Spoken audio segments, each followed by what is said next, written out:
Grains all closing to the plus side on Friday. Rich Nelson with Allendale is back with us. And Rich, let's talk about some of the things that might have pushed the market up on Friday. First of all, were we putting a little premium in because of the geopolitical conflict that we're seeing in the Middle East?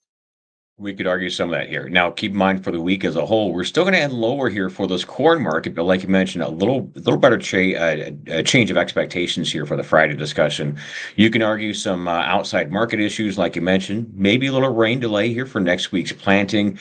Keep in mind, next week is historically the number 4 planting week in history, so maybe a small disruption there, adding a small piece of premium for this ending week trade here. Yeah, and what about just technically? We went down, got very close to some support levels in soybeans, or at least the contract low. So was some of it technical or some short covering?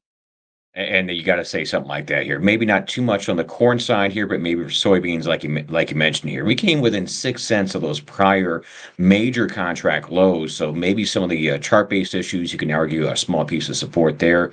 And keep in mind, we are still looking at a summer forecast, not right now, but a summer forecast, which does still add a light amount of threat here for the yield discussions. No doubt, but that should also maybe put a little bit of risk premium back into the wheat market too, shouldn't it? The 2-week forecast is still generally beneficial for moisture for both hard and soft red. So for now, a light amount of concern, but overall, looks like a good spring rain for this winter wheat crop here.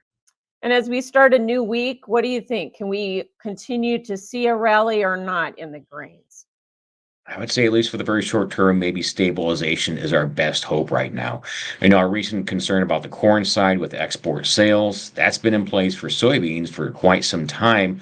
We're still waiting for a risk on story. And with planting, though a light disruption over these coming days, the question for us right now is, are we ready to, at this time of year, start pricing in some type of weather risk for summer? At this point, maybe it's just a little early on a seasonal basis here. Thanks, Rich. Rich Nelson with Allendale. We'll have more AgDay coming up.